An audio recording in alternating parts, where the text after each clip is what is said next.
Ne tombez jamais amoureux de vos projets, les amis. C'est l'une des clés de la richesse. Je vais vous expliquer pourquoi.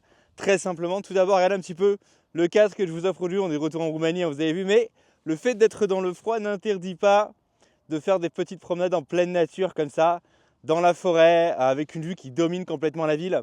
En tout cas, une partie de la ville. C'est très très agréable. J'ai expliqué pour moi la vue, le soleil, la vitamine D, c'est ultra important. Bref, revenons à notre sujet. Pourquoi vous ne devriez jamais tomber amoureux d'un projet? Parce que c'est le meilleur moyen de gaspiller du temps et de l'argent. Je vous prends un exemple très simple.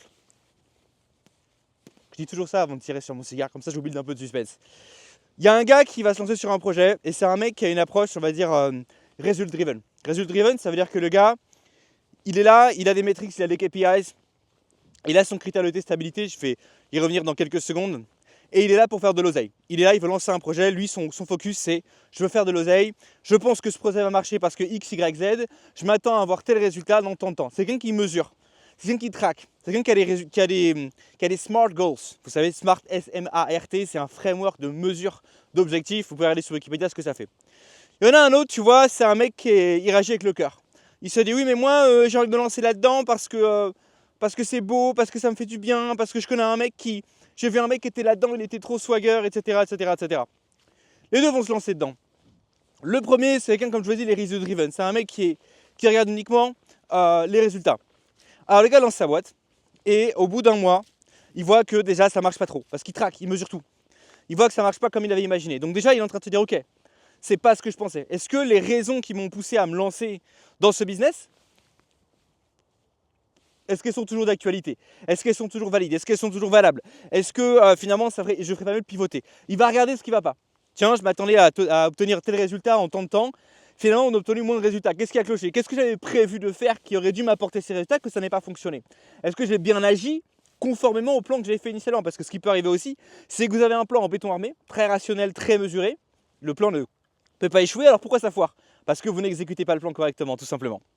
Mais il y a aussi des fois où effectivement on a des plans qui sont avec ce qu'on appelle en anglais des educated guesses, donc en français ce serait des devinettes éduquées, bon ça ne veut strictement rien dire, mais on va dire que ce sont des assumptions, ce sont on va estimer que ça va se dérouler comme ci, comme ci, comme ça, des estimations, voilà. Et mais forcément il y a une part d'inconnu. Donc le gars il lance son truc et il voit que ces résultats ne correspondent pas exactement à ce à quoi il s'attendait. Qu'est-ce qu'il fait? Il va commencer par pivoter, il va commencer par recalibrer son business. Ça veut dire qu'il va regarder les KPIs qui n'ont pas fonctionné. Il va se dire ok, est-ce que le progrès qu'on est en train de faire, est-ce qu'il fait sens? Peut-être que le gars il pensait qu'en un mois il ferait 1000, finalement il a fait 100. Mais il voit qu'il y a un progrès quand même exponentiel.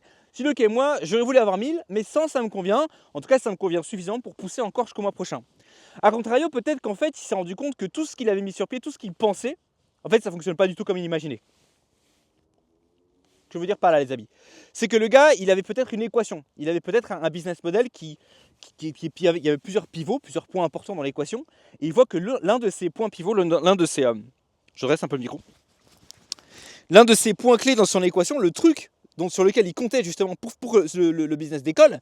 Je prends un exemple très simple, si le mec il voulait faire un tabouret et qu'il voit qu'en fait il y a un des 3 pieds qui déconne, c'est pas possible de faire un tabouret à 2 pieds.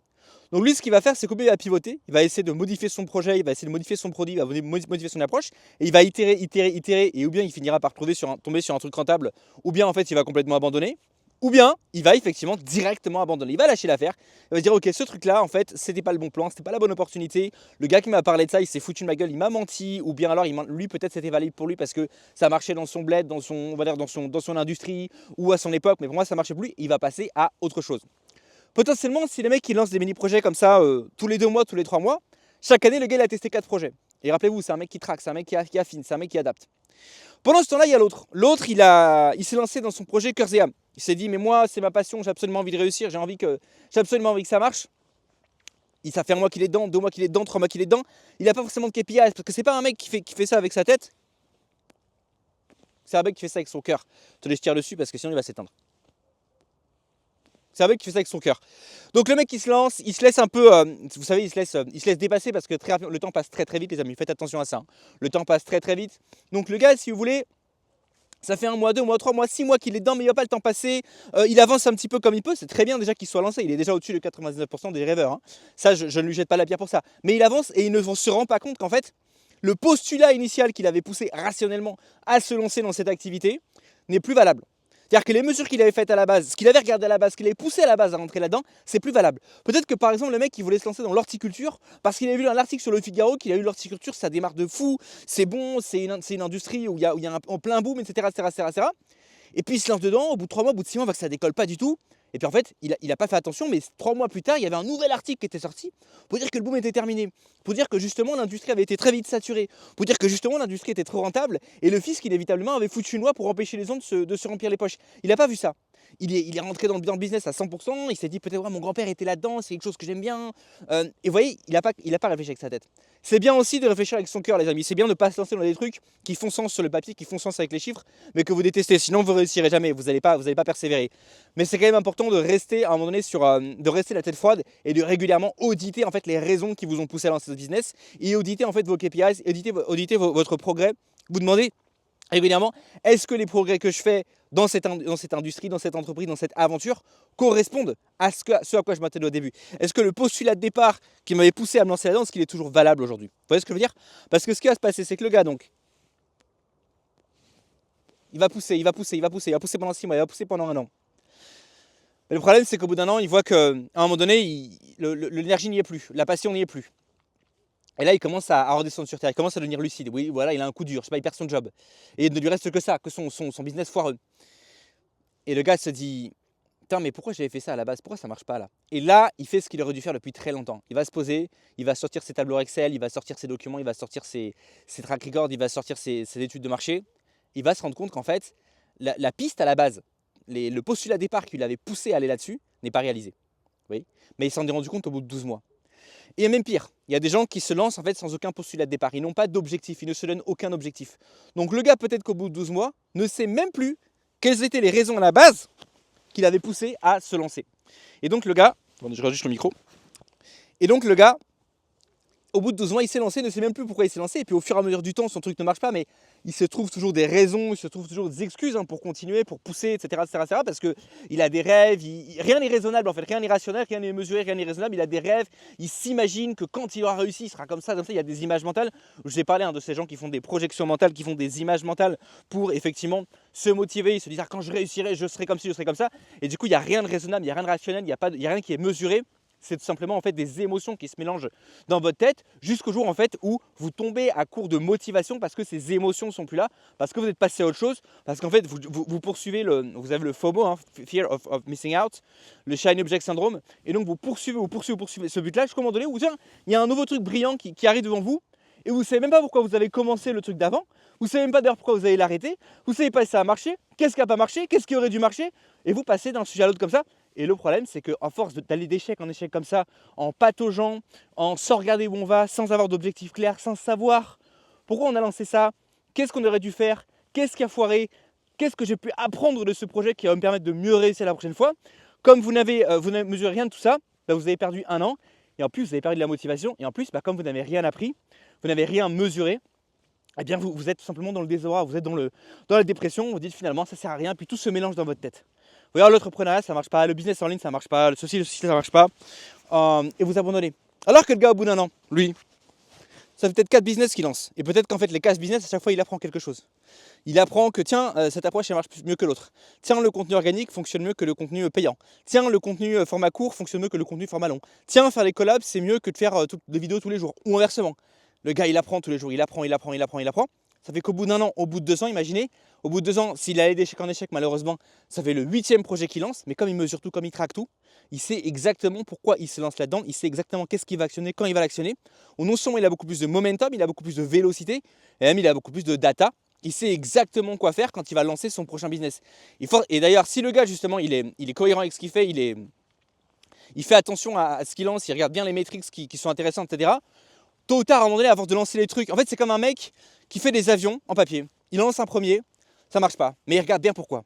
Est-ce qu'il peut modifier la taille des ailes? Est-ce qu'il peut modifier la taille du nez? Est-ce qu'il peut modifier comment il plie son truc? Il lance une deuxième fois, il lance une troisième fois, et à chaque fois qu'il lance, il regarde, il contrôle. Vous voyez? Il ne se contente pas de lancer au hasard en espérant que ça marche. Il en lance beaucoup, il fait beaucoup d'itérations, mais il sait pourquoi il itère, il sait ce que ça lui apporte, il sait à chaque fois où est-ce qu'il fait des progrès, et puis au bout de la 20e fois, il sait exactement comment construire son avion en papier. Vous avez compris dans la métaphore, l'avion en papier c'est un business. Il sait exactement construire son avion, l'avion en papier, de telle sorte que quand il va le lancer, l'avion en papier il va décoller comme une fusée. Et après, une fois qu'il a acquis tout ça, c'est dans son, comment dirais-je, c'est dans son backlog, c'est dans sa tête, c'est dans son inconscient. Maintenant, c'est un mec qui sait monter les business dans cette industrie en utilisant cette méthode-là. Il va en lancer un premier, un deuxième, un troisième. Il va se lancer dans le coaching, il va créer une agence. Il va lancer un business de consulting. Il va pouvoir le gars comme ça. Au début, il allait un peu d'échec en échec, mais en se rapprochant du but. Et une fois que le gars il a atteint le but, il sait exactement la formule qui marche. Il va pouvoir scaler du feu le dieu, il va pouvoir décoller immédiatement. Que le mec qui ne fait pas tout ça, le mec qui ne mesure pas, le mec qui ne traque pas, le mec qui tombe amoureux de son projet, ce que je vous ai dit de ne pas faire du coup au début de vidéo, le mec qui tombe amoureux de son projet, et ben ce gars-là, au bout d'un an, comme il était amoureux, il a une déception amoureuse. Donc, il est dégoûté, il entre à la dépression et il arrête. Vous voyez ? C'est exactement la même chose que, malheureusement, les mecs qui cherchent à draguer une seule meuf, le mec il est fou amoureux d'une fille en particulier, et c'est elle qui veut. Et il va la poursuivre pendant 6 mois, 1 an, 2 ans, 3 ans. Fatalement, ça marche pas, après il tombe en dépression. Pendant ce temps-là, il y a un autre mec, lui il dit ok, elle veut pas de moi, je vais essayer celle-là. Je vais essayer de changer mon approche, je vais essayer de m'améliorer physiquement. Je vais essayer peut-être d'aller dans un autre pays, n'est-ce pas ? Et lui, il itère, il se rapproche du but. Ce qui fait que tôt ou tard, il va réussir à la trouver, la meuf de ses rêves. Alors que le premier gars, du coup, qui fait des essais mesurés, contrôlés, il a acquis toute une série d'informations, de données basées sur le réel, de données factuelles, de données qui vont lui permettre de réussir à s'approcher de son but et qui vont fatalement le conduire à son but. Le deuxième, il est dans le flou, il est dans l'émotion. Le deuxième, il s'est lancé, ça n'a pas marché, il est dégoûté, il a juste envie d'arrêter, il a envie de chialer et après il va sur internet pour dire que ça ne marche pas. Vous voyez la différence ? C'est pour ça qu'il ne faut jamais tomber amoureux d'un projet, les amis. Plus vous allez multiplier vos projets, plus vous allez augmenter vos probabilités de réussir. Mais attention, il ne faut pas les multiplier n'importe comment, d'accord ? Il faut savoir ce que vous êtes en train de faire. Pourquoi vous arrêtez ? Ça fait 3 mois que vous êtes sur un projet. Est-ce que vous allez continuer ? Est-ce que vous allez vous arrêter ? Ou est-ce que vous allez itérer ? C'est-à-dire faire une approche légèrement différente. Quelle que soit la décision que vous allez prendre, et ce sera nécessairement une décision incomplète, ce sera une décision qui sera basée sur des informations incomplètes, mais au moins il faut que vous ayez un début de raisonnement, ok ? Je le fais parce que j'estime que ça. Je le fais parce qu'en fait là j'ai telle donnée, j'ai telle métrique, j'ai mesuré ceci, cela, d'accord ? Et ça n'a pas fonctionné. Ou alors, et ça a mieux fonctionné que ceci, vous voyez ? Et comme ça vous itérez et vous éliminez au fur et à mesure du temps les choses qui ne fonctionnent pas et vous doublez votre mise sur les trucs qui fonctionnent bien. Et comme ça vous scalez en gros ce qui marche et vous coupez vos pertes sur tous les trucs qui ne marchent pas. Et en faisant ça, vous allez optimiser vos méthodes, vous allez optimiser vos business, vous allez optimiser vos résultats, vous allez fatalement vous rapprocher de la poule aux œufs d'or jusqu'au moment où vous tombez sur le truc qui marche. Et là les amis, comme dit Charlie Munger, il ne faut pas y aller comme une petite souris. Quand vous êtes tombé sur l'équation gagnante, il faut scaler à fond la caisse tout de suite. Je vous ai expliqué pourquoi la dernière fois les amis, parce que vous savez, un truc qui marche aujourd'hui, il ne marchera peut-être pas dans 6 mois, il ne marchera peut-être pas dans un an. Si vous avez mis 6 mois pour trouver un truc qui marche, scalez-le à fond. C'est comme, je vais expliquer, c'est comme la métaphore du mec qui va dans une mine d'or, d'accord ? Vous allez dans une mine d'or, mettons pour continuer cette lancée, cette métaphore, dans cette mine d'or, au début vous trouvez que des pierres brutes, d'accord ? Mais vous allez affiner vos process, vous allez utiliser des outils différents, utiliser peut-être des produits chimiques, je ne sais pas exactement comment on se fait la prospection d'or, mais vous allez optimiser, et à un moment donné, vous avez réussi à trouver le truc qui vous permet de trouver de l'or, on va dire à 80%, et vous tombez sur une mine d'or. Les gars, c'est pas le moment de se reposer. Parce que votre formule gagnante qui marche aujourd'hui, peut-être que demain ne marchera pas. Peut-être que les conditions climatiques seront différentes. Peut-être qu'il y aura une nouvelle législation. Peut-être que vous allez devoir faire ça dans une nouvelle mine où il y aura des minerais différents et vos outils, vos techniques ne fonctionneront pas pareil. Donc quand vous avez trouvé une mine où il y a de l'or, on mine à fond la caisse. On se remplit les poches un maximum. Et après, on essaie d'exit ou bien effectivement... on en profite tant que ça rapporte, d'accord ? Donc ça c'est pour le mec qui a trouvé un truc qui marche. Mais pour ceux d'entre vous qui démarrez, qui vous lancez, il faut absolument les amis ne pas être vraiment ruthless. Ruthless ça veut dire, comment dirais-je, sans pitié avec les trucs qui ne fonctionnent pas. Ne persévérez pas dans un truc qui ne fonctionne pas. Oui, il faut de la persévérance pour réussir, mais la persévérance doit toujours être motivée par quelque chose. L'idée c'est pas de... Évidemment, il y a une différence entre le mec qui arrête parce que, ou qui modifie, ou qui change sa trajectoire parce qu'il est sur une démarche rationnelle, parce qu'il a des métriques, parce qu'il a des KPIs, parce qu'il mesure ce qu'il fait, parce qu'il sait dans quoi il se lance, parce que voilà, il a un process qui est vraiment, on va dire, sous contrôle, d'accord ? Et il a toujours une part d'inconnu, mais au moins il sait en gros pourquoi il fait ce qu'il fait. Et le mec qui s'arrête parce qu'il est fatigué, il en a marre. Tiens, il a découvert une nouvelle série sur Netflix, il va mettre son projet de côté parce qu'il a envie de regarder cette putain de série. Ou tiens, il y a un nouvel influenceur à Dubaï avec une Lamborghini de toutes les couleurs qui lui a dit de faire un nouveau truc, donc il va faire un nouveau truc. Vous voyez la différence ? Il y a deux mecs qui vont arrêter, entre guillemets, qui vont abandonner ou qui vont changer. d'accord, qui vont changer de trajectoire, mais il y en a un qui continue sur une trajectoire business, continue sur une trajectoire d'optimisation, une trajectoire où il va vouloir s'approcher de son but de manière plus optimisée, alors que l'autre c'est juste un mec qui change, ou alors c'est un mec qui arrête, ou c'est un mec qui a la flemme, c'est un mec qui se fatigue, parce qu'il y en a un qui était parti sur un postulat de départ avec un postulat basé sur la mesure, d'accord, et sur le résultat, il est result driven, il avance dans ce qui marche et il coupe ce qui marche pas, alors que l'autre c'était un mec qui était basé sur purement la motivation, l'émotion, il avait vu un truc, il avait inspiré, etc. Alors, je dis pas que la motivation et l'émotion ne servent à rien. Moi, je vous parle très souvent de vous mettre dans des environnements qui vont vous motiver. J'ai expliqué, prenez les rayons du soleil, fumez un bon cigare, sortez faire ce que je vous ai appris dans une autre vidéo du pattern interrupt. Le pattern interrupt, c'est ne jamais rester trop longtemps dans une routine qui vous enlise. Quand vous avez l'impression que chaque jour, les amis, est la même journée qui se répète, quand vous avez l'impression d'être dans une routine morose, dans une routine qui vous déprime, dans une routine qui vous fatigue, ou voilà, vous n'avez pas trop à faire de votre vie, vous êtes un peu dégoûté, vous avez l'impression que vous êtes à court d'options. Typiquement, ce qui va se passer dans votre tête, c'est que le mindset du manque va commencer à s'installer. Quand vous êtes là-dedans, c'est extrêmement important de faire du pattern interrupt, ça veut dire de mettre un truc dans votre vie qui va brutalement changer votre routine. Ça peut être un truc très simple, je vous ai expliqué, ça peut être aller dans un restaurant dans lequel vous n'êtes jamais allé, dans un restaurant de très grand luxe, où vous allez juste prendre un café. Mais juste vous allez vous dire, ah putain, mais en fait le succès existe. En fait, il y a des établissements de grand luxe, en fait il y a des gens qui réussissent. Il y a des mecs avec des putains de costards qui sont avec des meufs super bonnes qui viennent se détendre ici, c'est possible. Vous voyez comme ça va changer votre mindset. Ou bien, un truc complètement différent, mais prenez, je sais pas, allez faire du surf, allez faire une escapade en montagne, prenez votre voiture, conduisez 2 heures et restez une nuit dans un gîte. Et prenez avec vous un calepin pour prendre. Et vous allez voir qu'il va y avoir plein d'idées qui vont vous arriver dans votre tête. Prenez absolument un calepin pour prendre note de toutes ces idées. D'accord? Mais faites du pattern interrupt. Donc ça, c'est pour les gens qui sont enlisés dans des routines qui les encrassent. Mais ce que je veux dire, c'est que voilà, il y en a un qui était parti sur un postulat de départ au niveau de son projet, où il voulait traquer, il voulait mesurer, il savait pourquoi il se lançait là-dedans, d'accord? Il a plus ou moins fait une étude de marché. Bon, quand je dis une étude de marché, voilà, c'est en gros, il pouvait motiver sur un papier 3 ou 4 grandes raisons qui le poussent de rentrer là-dedans, d'accord? Et quand il va vouloir changer ou s'arrêter ou pivoter ou persévérer, et bien pareil, il pourra motiver sur un papier les 3 ou 4 grandes raisons qui justifient sa décision, d'accord? Même si ce sont toujours des décisions incomplètes, alors que l'autre, lui, c'est uniquement basé sur l'émotion. Donc oui, il faut se mettre dans des positions, il faut se mettre dans des environnements qui vont booster votre système émotionnel, qui vont vous mettre dans un état de flow puissant, vous avez envie de créer, vous avez de l'innovation, vous avez des idées qui vous viennent en tête, vous avez plein de positivité, vous voyez la vie en positif.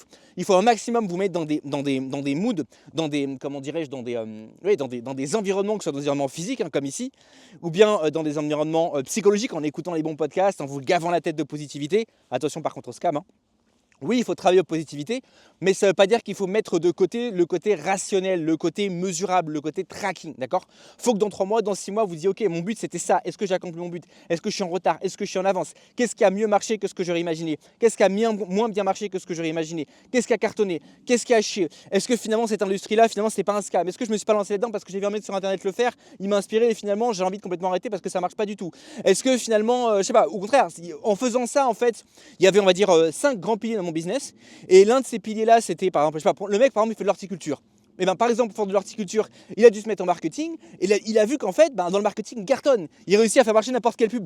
Peut-être qu'à ce moment-là, ça vaut le coup pour lui d'arrêter complètement l'horticulture et se spécialiser dans le marketing. Vous voyez ce que je veux dire? Ou inversement, le mec fait du marketing pour des clients, il a un client dans l'horticulture et il voit que putain, ce client-là, c'est de la merde et pourtant il gagne une tonne de blé. Bah arrête de galérer avec le marketing, lance sur de l'horticulture, tu vois qu'il y a une niche ultra rentable.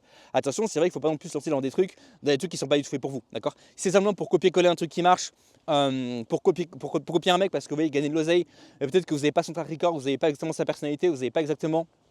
Voilà, vous n'avez pas exactement le même background que lui, vous n'êtes pas dans sa peau, hein. Ça sert à rien de se lancer dans un truc qui va vous dégoûter ou qui ne va pas marcher, ou voilà, basé sur une décision incomplète, ou simplement vous avez vu un mec qui réussit et vous vous êtes dit, bah lui il a réussi là-dedans, moi je vais le copier. L'idée c'est pas du tout de faire ça les amis.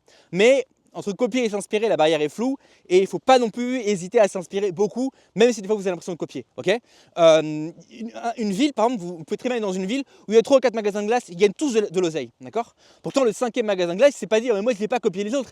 Ils se disent, putain, dans cette ville, on est dans une ville côtière, les gens ils ont envie de balancer de très très grosses sommes pour acheter un milkshake, et ben on va ouvrir une franchise à Morino.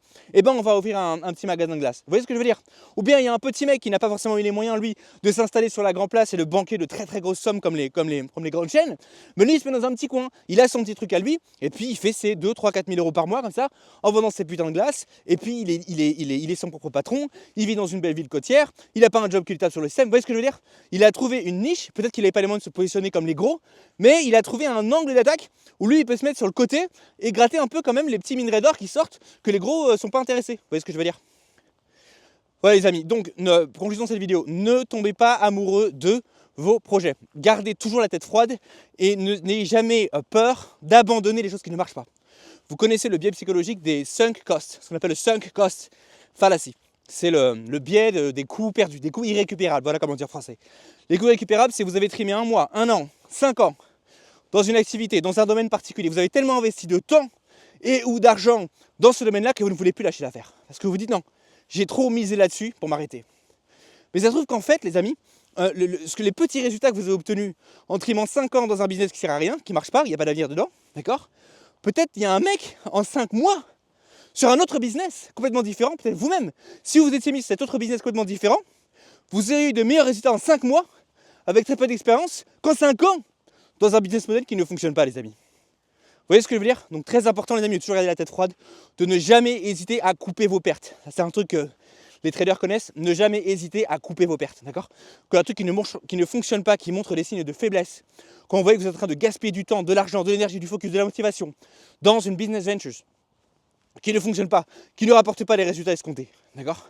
Qui ne vous donne pas le lifestyle que vous auriez voulu. Vous vous disiez peut-être non mais ça c'est juste une petite extension de mon business, je vais juste faire ça sur le side parce que c'est un peu en rapport avec mon business, mais ça va me pas prendre beaucoup de temps, mais ça va me rapporter beaucoup d'argent. Et inévitablement il se passe l'inverse. Inévitablement ce qui se passe c'est que ça vous prend énormément de temps et ça vous rapporte beaucoup d'argent. On coupe ses pertes, on se focus sur ce qui rapporte vraiment de l'argent, on se focus sur ce qui correspond aux raisons pour lesquelles on s'est lancé à la base, les amis. Ne tombez jamais amoureux de vos idées de business, tombez amoureux des résultats, d'accord? Les résultats peuvent se mesurer en termes d'argent, mais aussi en termes de lifestyle. Peut-être qu'il y a des gens qui cherchent un équilibre entre l'argent qu'ils gagnent et le lifestyle qui peut être dégagé par un business en particulier. Il y a beaucoup de gens, je pense, qui préféraient être dans un business où ils sont libres, où ils peuvent aller faire des tours en pleine nature comme ça, quand ils veulent, d'accord? Et gagner 5 à 10 000 euros par mois, que de gagner 20 à 30 000 euros, mais travailler 18 heures par jour pour Goldman Sachs. Il y a plein de gens comme ça. Donc vous voyez, c'est pas, le résultat, c'est pas que en termes d'oseille, mais demandez-vous vraiment pourquoi vous lancez le business, où est-ce que vous voulez en être dans 3 mois, dans 6 mois, dans 1 an, et tous les 3 mois, voire tous les mois, dans toutes les semaines, auditez vos résultats. Est-ce que j'ai réussi avec ce business à obtenir ce que je voulais? Et si ce n'est pas le cas, est-ce que j'ai obtenu suffisamment pour que ça continue d'investir? Ou est-ce que je ne suis pas en train de continuer à investir du temps? Non pas parce que c'est prometteur, mais parce que j'ai déjà perdu tellement de temps qu'il y a le biais des coûts irrécupérables qui me pousse à continuer là-dedans, alors que fondamentalement, ça ne sert à rien, il faut que je lâche l'affaire. Les amis, si vous voulez des conseils business, des conseils mindset, des conseils puissants, actionnables, concrets, court, lisible en 2 minutes, comme un café bien corsé. Ça se passe dans la description, c'est le lounge. Le lounge, c'est ma communauté privée, c'est ma newsletter privée, je vous envoie tous les jours. Je vous spam tous les jours avec des emails, 2 minutes de lecture. L'email est formaté de manière très simple. Une grande idée clé, c'est toujours des trucs clivants, des trucs percutants, des trucs que vous ne lirez pas ailleurs, d'accord? Des trucs qui vont challenger vos pensées limitantes. Et 3 actions concrètes à mener tous les jours dans votre boîte mail pour travailler votre mindset, pour vous gaver de positivité. On parle de business, on parle d'expatriation, on parle de mindset. Si ça vous intéresse, c'est gratuit, c'est en description. Si vous avez des questions, si vous pouvez réagir par rapport à ce que je viens de dire. Si vous, par exemple, vous êtes lancé dans un business à un moment donné, vous avez continué, vous ne saviez pas pourquoi vous continuez. Et en fait, c'est parce que vous avez déjà perdu du temps là-dedans, donc vous vous êtes dit, quitte à en perdre, autant que j'y perds toute ma vie. Mettez votre témoignage en commentaire. Et comme ça, je pourrai réagir et pourquoi pas peut-être même y réagir en vidéo. On se retrouve la prochaine fois pour un épisode sur Champion Digital. Ciao les amis.